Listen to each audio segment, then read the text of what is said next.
அடுத்ததாக ரசூலுல்லாஹி ஸல்லல்லாஹு அலைஹி வஸல்லம் அவர்கள் பிறப்போடு சம்பந்தப்பட்ட ஒரு சில குராஃபாத்தான நம்பிக்கை.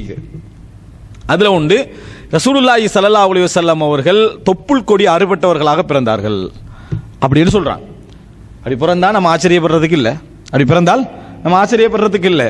கணவனே இல்லாமல் தந்தையே இல்லாமல் என்ன செஞ்சாங்க, ஈசா அலைஹிஸ்ஸலாம் பிறந்தார்கள். ஆனால் இந்த செய்தி ஆதாரபூர்வமான செய்தி அல்ல. மக்து அசுர்ரா விளங்கிட்டா, இந்த சுர்ரா வந்து என்னது, அதாவது இந்த தொப்புள் கொடி அறுபட்டவராக பிறந்தார்கள் அப்படி என்று சொல்றது அடிப்படையற்ற ஒரு செய்தி. அடுத்ததாக உலித மக்தூனன், ஹத்னா செய்யப்பட்டவராக என்ன செய்தார்கள், பிறந்தார்கள். யாரா ஹத்னா செய்யப்பட்டவரா பிற கேள்மா வாய்ப்பு இருக்குதா? ஹத்னா செய்யப்பட்டவர் ரசூல் இந்த செய்தி ஆதாரபூர்வம் பண்ணுவீங்களே, மற்றவர்கள் யாரா ஹத்னா செய்யப்பட்டவரா பிறக்க வாய்ப்பு இருக்குதா? இருக்குது. விளங்கிட்டா, ஹத்னா அதாவது ஹத்னா செய்யறன்றது ஒரு அங்கே உள்ள ஒரு தோலை நம்ம எடுக்கணும், அப்படித்தானே? அது இல்லாத நிலையில் பிறக்கக்கூடியவங்க நிறைய பேர் என்ன செய்யறாங்க, இருக்கிறாங்க.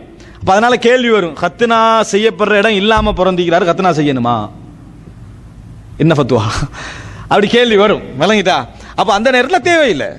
அந்த நேரத்தில் என்ன, ஒருத்தருக்கு வந்து நகம் நீக்கப்பட்ட நிலையில் பிறக்கிறார், நகம் வெட்டணுமான்னு கேட்டா அதான் இல்லையே. விளங்கிட்டா, அதே மாதிரி ஹத்னா செய்யப்பட்ட நிலையில் பிறந்த நிறைய பேர் இருக்கிறாங்க. அது கேள்வியாகவும் உங்களுக்கு என்ன செய்யலாம், வரலாம். அப்படி வந்தால் நீங்கள் என்ன சொல்லணும்டா, ஹத்னா செய்யப்படுற பகுதி இல்லாத ஒரு நிலைமையில் ஒரு ஆள் மரணிக்கிறாராக இருந்தால் அர்த்தம் என்ன, ஹத்னா செய்ய வேண்டிய அவசியம் இல்லை. எனவே பிறந்தால் அப்படி நிறைய பேர் இன்றைக்கும் பிறக்கிறாங்க.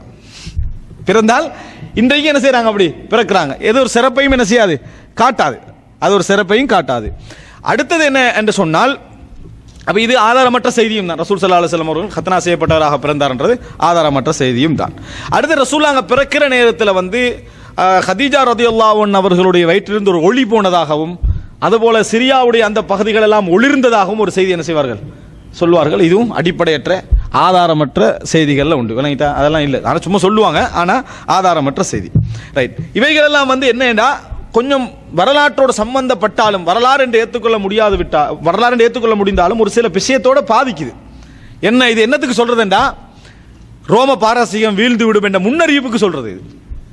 ரோமம் என்னது, ரோம ஆட்சி என்ன செஞ்சிடும், ரோம் அது கீழே விழுந்துரும், அதுக்கான முன்னறிவிப்பு, ஃபெஸ்டிகல் லைட் போயிட்டு அப்படி என்பதற்காக என்னது, இது சொல்லக்கூடிய செய்தி தான். அதனால தான் நம்ம ஆதாரம் இல்லாமல் அதை என்ன செய்யக்கூடாது, ஏற்றுக்கொள்ளக்கூடாது. ரைட், அடுத்த மிக முக்கியமான என்னன்னு சொன்னால் அபூலஹபுடைய சம்பந்தப்பட்ட செய்தி. ரசூல் ஸல்லல்லாஹு அலைஹி வஸல்லம் பிறந்த உடனேயே இந்த நன்மாராயத்தை கொண்டு போய் சொல்றது யாரு, அபூலஹபுடைய அடிமை பெண்ணாக இருந்தவங்க. பேர் என்ன, அந்த அளவு டீட்டெயில்ஸ் எல்லாம் போகக்கூடாது, சொல்லுங்க. சுவைபா, விளங்கிட்டா, பேர் என்ன, சுவைபா. சுவைபா வந்து செய்தியை பேர் என்ன செய்யறாங்க, சொல்றாங்க. சொன்ன உடனே அபூலஹப் அவங்கள என்ன செய்யறாங்க, விடுதலை செய்தார். சுவைபாவை விடுதலை செய்தார். ரசூல் ஸல்லல்லாஹு அலைஹி வஸல்லம் அவர்களுக்கு சுவைபா என்ன செஞ்சுக்கிறாங்க, பால் ஊட்டிக்கிறாங்க. ரசூலுல்லாஹ்களுக்கு பால் ஊட்டிக்கிறாங்க, ஹம்சா ரலியல்லாஹு அன்ஹு அவர்களுக்கு பால் ஊட்டிக்கிறாங்க. அதுபோல அபூ சலமாவுக்கு என்ன செஞ்சுக்கிறாங்க, பால் ஊட்டிக்கிறாங்க. உங்களுக்கு தெரியும் ரசூல் ஸல்லல்லாஹு அலைஹி வஸல்லம் வீட்டில் ஒரு நல்ல சம்பவம். ரசூல் ஸல்லல்லாஹு அலைஹி வஸல்லம் அவர்கள்ட்ட யார், உம்மு ஹபீபா ரலியல்லாஹு கேட்குறாங்க, அல்லாஹ்வின் தூதரே என் தங்கச்சியை திருமணம் முடிச்சுக்கங்கன்றாங்க. சொந்த தங்கச்சியை திருமணம் முடிச்சுக்கங்கன்றாங்க. அப்போ ரசூல் ஸல்லல்லாஹு அலைஹி வஸல்லம் சொன்னாங்க, என்னது, அவ துஹிப்பீன தாலிக், அந்த மாதிரி நான் மறுமணம் முடிக்கிறது உங்களுக்கு விருப்பமா, இன்னொரு திருமணம் முடிக்கிறது உங்களுக்கு விருப்பமா அப்படின்னு கேட்டாங்க ரசூல். அப்போ ரசூலுல்லாஹ்களுக்கு தெரியும் பெண்களுக்கு என்ன, இன்றைக்கும் வரலாற்றில் சஹாபா பெண்கள்லாம் அப்படி இருந்தார்கள்னு சொல்லக்கூடாது. இந்த விஷயத்தில் எல்லா பெண்களும் இப்படி தான் என்ன செஞ்சாங்க, இருந்தார்கள். அப்போ அந்த நேரத்தில் என்ன செஞ்சாங்க, ரசூலுல்லாஹ் கேட்குறாங்க, அவ துஹிப்பீன தாலிக், உங்களுக்கு விருப்பமான்னு கேட்குறாங்க. கேட்டோடனே என்ன அவங்க பதில் சொல்றா, லஸ்து லக்க பிமுக்லியா, ஏற்கனவே நான் தனியாக இல்லையே, ஏற்கனவே நீங்கள் 2-3 திருமணம் முடிச்சு தான் இருக்கிறீங்க, அதனால என்னோடு முஷாரக்கா பண்ணுறதுல எனக்கு மிகவும் விருப்பம் என் தங்கச்சி தான். ஏனண்டா எனக்கு ஒரு கேள்வி பட்டுச்சு, நீங்கள் அபூ சலமாவுடைய மகள் ஜைனபை முடிக்க போகிறதா செய்தி வந்துச்சு. பொய் செய்தியை ரசூலுல்லாஹ்வோட வீட்டில் கொண்டு வந்து சேர்த்திக்கிறாங்க. பொய் செய்தி, ரசூலுல்லாஹ்வோட வீட்டுக்கு அன்றைக்கு இப்படி ஒரு செய்தியை ரசூலுல்லாஹ்வோட மனைவிக்கு கொண்டு வந்து சேர்க்கிறாருன்னா பார்த்துக்கங்க இன்றைக்கு எப்படி இருக்கும். ரசூலுல்லாஹ்வோட மனைவிக்கு ஒரு செய்தி வந்திருக்கு, ரசூலுல்லாஹ் கற்பனை பண்ணாத செய்தி உண்டு. என்ன, ஜைனபை முடிக்க போறாங்களா அபூ சலமாவோட மகள் அப்படின்னு சொல்லி. அப்போ ரசூலுல்லாஹ் சொன்னாங்க, எப்படி நான் முடிப்பேன், அவங்க வந்து இப்போ நான் உம்மு சலமாவை முடிச்சுக்கிறேன், அபூ சலமா மரணிச்ச பின்னால அவங்களோட மனைவியாக இருந்தவன் உம்மு சலமா முடிச்சுக்கிறேன், அபூ சலமாவோட புள்ள தான் ஜைனப், அப்படியே நான் முடிக்கக்கூடாது. அவ ஏன்னா நான் வளர்க்கிற புள்ள பது, அப்படியே இல்லாட்டி நான் முடிக்கக்கூடாது. ஏன் தெரியுமா, அபூ சலமாவுக்கும் எனக்கும் சுவைபா பால் ஊட்டிக்கிறாங்க, அபூ சலமாவுக்கும் எனக்கும், அப்ப எனக்கு மகள் மாதிரி பால் ஊட்டிக்கிறாங்கன்னு ரசூலுல்லாஹி ஸல்லல்லாஹு அலைஹி வஸல்லம் அவர்கள் சொன்னார். இது சீரா, இது எங்க போய் முடியுது, வரலாற்றில் போய் முடியுது. ரசூல்லாங்கட மனைவிமாருக்கு தெரியாது ரசூல் ஸல்லல்லாஹு அலைஹி வஸல்லம் யார் யார்கிட்ட பால் குடிச்சாங்கன்னு சொல்லி. எனவே இப்போ எப்படி உம்மு ஹராம் ரதியல்லாஹு மஹரமா இல்லையான்னு ரிசர்ச் பண்ணிட்டு இருக்கிறது. ரசூல் ஸல்லல்லாஹு அலைஹி வஸல்லம் அவங்களோட மனைவிக்கு தெரியாது ரசூல்லாங்க யார்கிட்ட பால் அருந்தினார்கள்ன்ற விஷயம் என்னது தெரியாது. இதுதான் நிலைமை. அன்றைக்கு இருந்த நிலைமை அதுதான். இன்றைக்கு தாயிட்ட பால் அருந்தல் என்ற விஷயமே எல்லாருக்கும் தெரியும். இன்னொரு ஆள்கிட்ட பால் அருந்தல விடுங்க, நான் தாயிட்டையே பால் அருந்தல ஏண்டா இல்லை யார் புட்டி பால் தான் வாழ்க்கை ஓடுது. அன்றைக்கு யார் யார்கிட்ட பால் அருந்தினோம்ன்ற விஷயம் என்னது தெரியாது.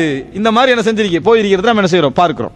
இப்போ என்ன இங்கே முக்கியமாக தெரிஞ்சு ஹம்சா ரலியல்லாஹு பால் ஊட்டிக்கிறாங்க, அபூ சலமாவுக்கு பால் ஊட்டிக்கிறாங்க.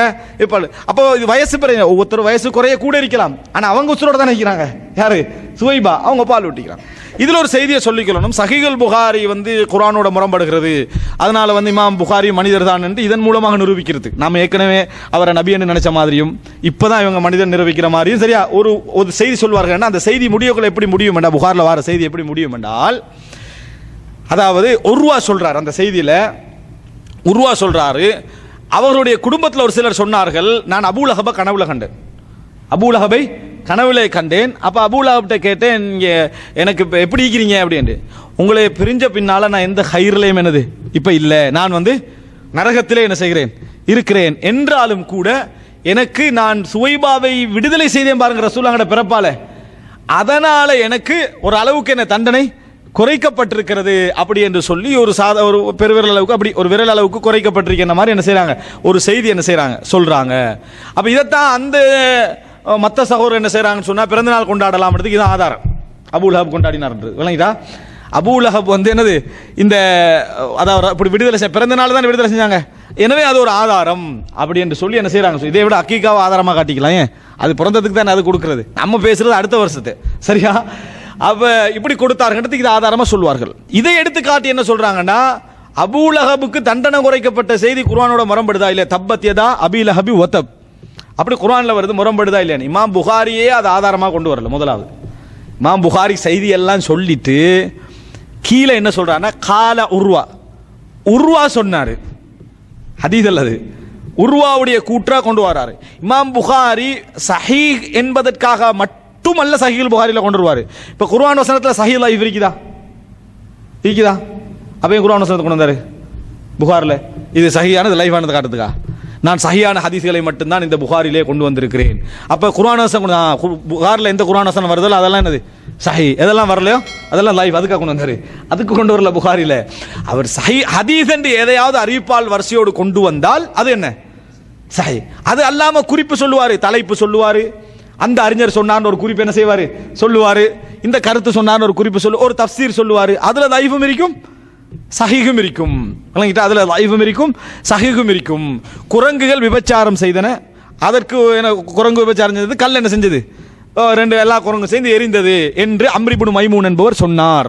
அப்படி என்றத செய்தியை வச்சுட்டு குரங்கு விபச்சாரம் செஞ்சு செய்தி எதில் இருக்குது சஹீஹுல் புகாரிக்கு ஏற்றுக்கொள்வீங்களான்னு கேட்கிறார். இமாம் புகாரி அதை ஏற்றுக்கொள்ளல. இமாம் புகாரியே அம்ர் இப்னு மைமூனுடைய செய்தி ரசூலுல்லாஹ்வோட தொடர்பு பெற்றதா அவரோட தொடர்பு பெற்றதா? ஜாகிலிய காலத்தோடு அவரோட தொடர்பட்டது. ஏன் அவர் அந்த செய்தியை கொண்டு வந்தாருண்டா, அம்ர் இப்னு மைமூன் வந்து ஜாகிலிய காலத்தை சேர்ந்தவர், அந்த அறிவிப்பாளர் வந்து யாரோட சேர்ந்தவர் ஜாகிலிய காலத்து. இல்லாட்டி என்ன இந்த செய்தி எங்க கொண்டு வந்திருக்கணும் தெரியுமா? குற்றவியல் பாடம் இருக்குது, அதுல கொண்டு வந்திருக்கணும். அதுல கொண்டு வரல இமாம் புகாரி இந்த செய்தியை. கல்லெறிஞ்சு கொள்ளணும் என்ற பாடத்தில் இதை கொண்டு வரல இமாம் புகாரி. ஏன் கொண்டு வரல? அவருக்கு தெரியும் இது சரி வராதுன்னு. இதை அங்க அவர் கொண்டு வரல. எங்க கொண்டு வரண்டா ஐயாமுல் ஜாகிலியா, ஜாகிலிய காலம் சம்பந்தமான இவர் வந்து ஜாகிலிய காலத்தை அடைஞ்சவர் என்பதற்காக என்ன செய்யறார் கொண்டு வராரு. இமாம் புகாரியினுடைய பார்வையிலேயே இது நிராகரிக்கத்தக்க செய்தி. எது அந்த உள் அர்த்தம் இருக்குது, அவருடைய அறிவிப்பால் வரிசையோடு சம்பந்தப்பட்ட செய்திகள்லாம் என்னது நிராகரிக்க. ஆனால் அம்ர் இப்னு மைமூன் ஜாகிலிய காலத்தை என்ன செய்தவர் அடைந்தவர் என்பதற்காக கொண்டு வந்தார். அதனால புரிஞ்சுக்கங்க, இமாம் புகாரில கொண்டு வந்த எல்லாமே சஹீஹ் என்பதற்காக கொண்டு வரல. ஹதீஸ் என்று ரசூல் ஸல்லல்லாஹு அலைஹி வஸல்லம் அவர்களை தொட்டு அறிவிப்பாளர் வரிசையோடு சொன்னால், ரெண்டு நிபந்தனை, ரசூலுல்லாஹ்வோட சம்பந்தப்பட்டதா இருக்கணும், அறிவிப்பாளர் வரிசையோடு சொன்னதா இருக்கணும். சொன்னால் அது இமாம் புகாரியோட பார்வையில் என்ன அது சஹீஹ், அது சஹீஹ் என்பதுதான். மற்ற செய்தி எல்லாம் குர்ஆன் வசனம் கொண்டு வருவாரு, தலைப்பு கொண்டு வருவாரு, எல்லாம் கொண்டு வருவாரு. அதில் அர்த்தம் என்னது இல்லை, இது அல்ல. ரைட். இப்போ இந்த செய்தியில் என்ன நாங்கள் புரிஞ்சுக்கொள்றோம் என்று சொன்னால், இதுவும் ஒரு வரலாற்றுக்காக கொண்டு வந்ததே தவிர, இப்படி ஒரு சம்பவம் இருக்கிறதுக்காக கொண்டு வந்ததே தவிர ரசூலுல்லாஹ்வோட சம்பந்தப்பட்ட செய்தி அல்ல. அதை பிரிச்சு என்ன செய்யறாரு அதை சொல்லி காட்டுகிறார். மேலும் மக்களை நன்மையின் பக்கம் அழைப்பவர்களாகவும் நல்லதை கொண்டு மக்களை ஏவுபவர்களாகவும் தீயதிலிருந்து மக்களை விலக்குபவர்களாகவும் உங்களிலிருந்து ஒரு கூட்டத்தார் இருக்கட்டும். இன்னும் அவர்களே வெற்றி பெற்றோர் ஆவர்.